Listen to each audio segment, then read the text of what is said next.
Hello to my Stetson Hills family.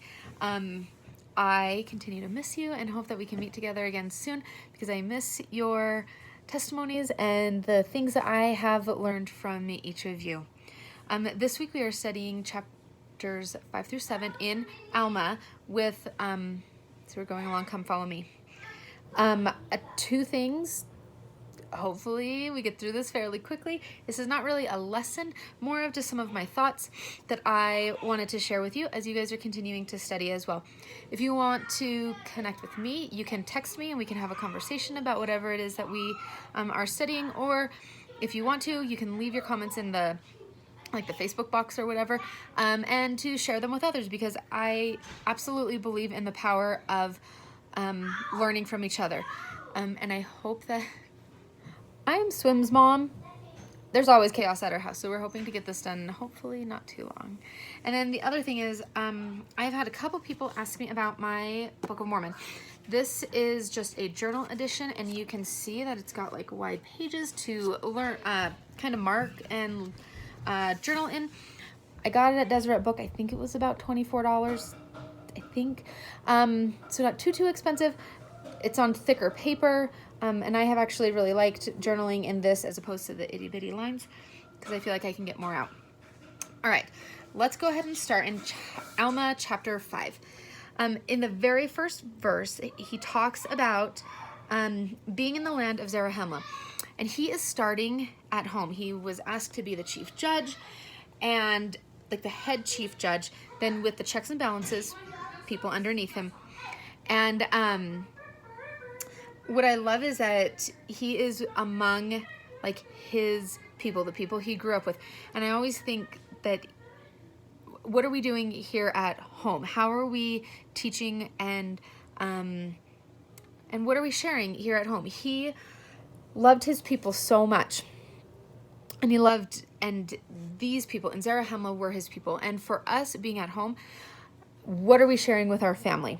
I think we have a tendency to put our testimonies online. We share that we're Mormon online. We write our testimony in a Book of Mormon and give it to the missionaries, and they pass it on. But how often in those quiet moments are we sharing our testimony with our spouse or with our children? Not necessarily in a formal lesson or whatever, but just in those quiet moments. I think sometimes it's almost easier to share with other people because it makes it so we're less vulnerable to the people that we actually live with and are near. But I love taking this example from Alma because he started at home with his people. Chapter 5 is a beautiful, beautiful chapter about having a change of heart. In verse 7, he asks, Behold, he changed their hearts. So he's talking to his people and he's continuing to teach them. And they are having a change of heart. He says, Yea, he awakened them out of a deep sleep, and they awoke unto God.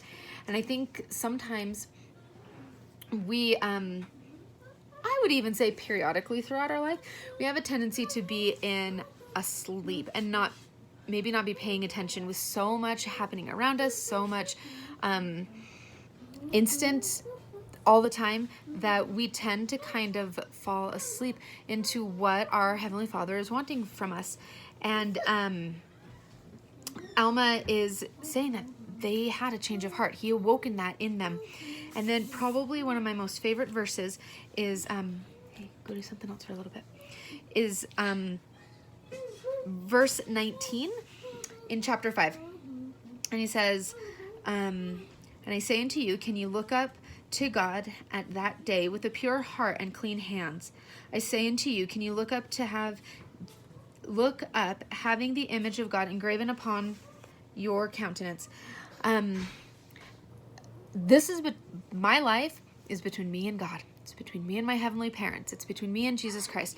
And in the end, those are the people that I have to answer to. And I think,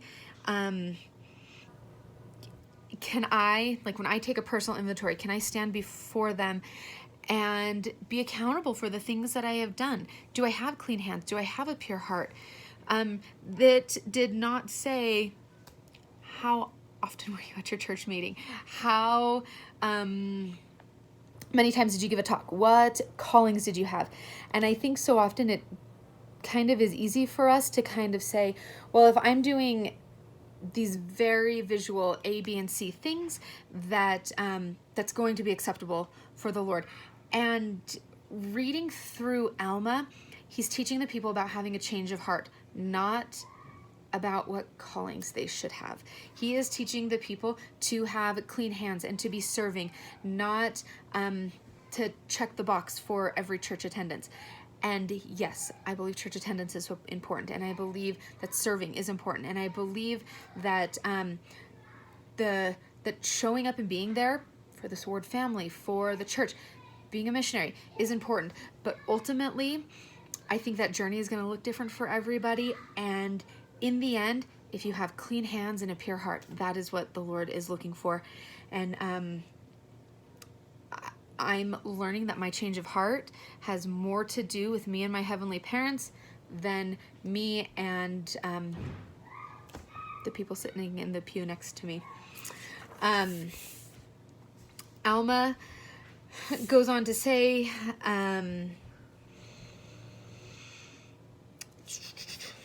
in verse 35, it says, "Can you come unto me and bring forth works of righteousness?" Please go. No. Please. Thank you. Sorry. Can ye come unto me and bring forth works of righteousness? And again, I think this goes back to the clean hands and pure hearts. What are we bringing to the Lord? Is our service like that pure service that we're doing because we love people? Are we serving the poor and the needy? Are we standing for the right? Are we being kind to those around us? I think that goes back to the clean hands and pure heart that the Lord is wanting from us. And this is what Alma is trying to teach his people. Okay. Now, moving down to verse 37 and 38, Alma is speaking to his people and asking them if they hear the shepherd calling them. And oftentimes they don't.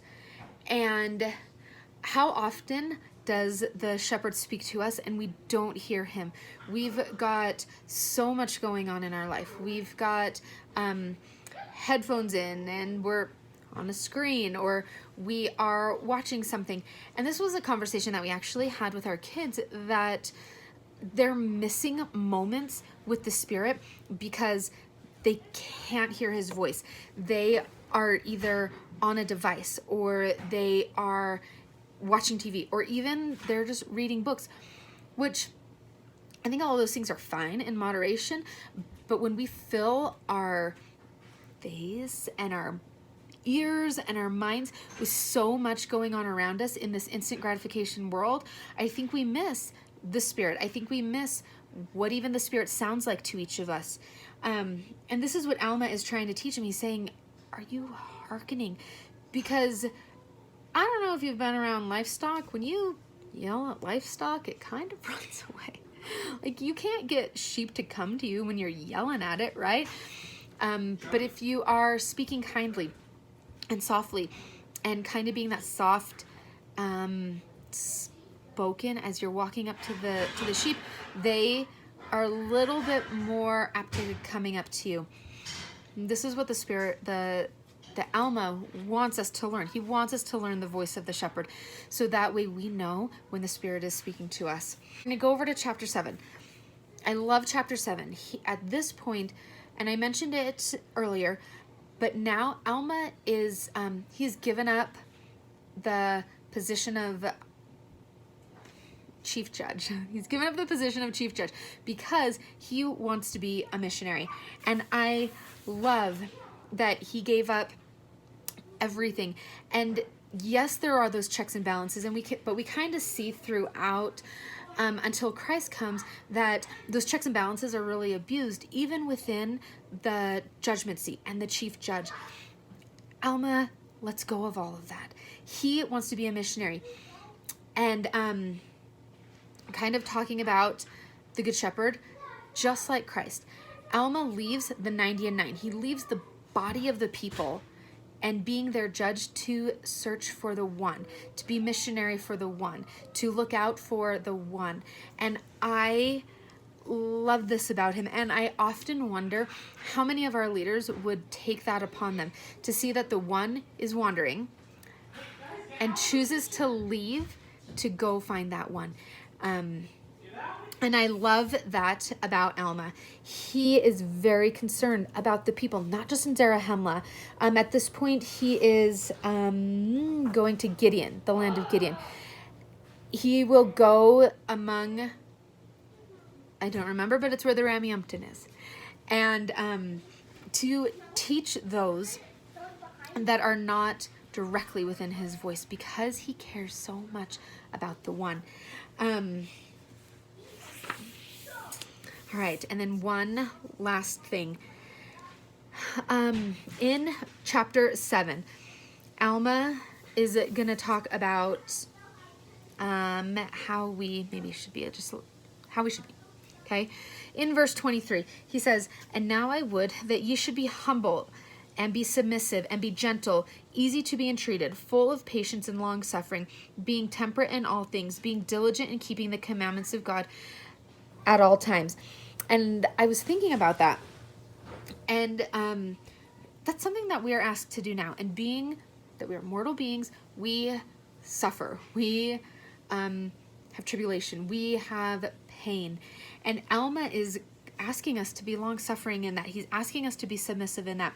And I know that within my life, and I know this isn't true for everybody, but within my life, I know when I've gone through a trial or gone through a struggle, without fail, at some point, I have a loved one or a very dear friend that goes through the same thing. And I feel like because I've gone through it, that I can have some empathy for them. I know maybe what they're needing. I can talk them through it or walk through the trial a little bit with them, because I have been there.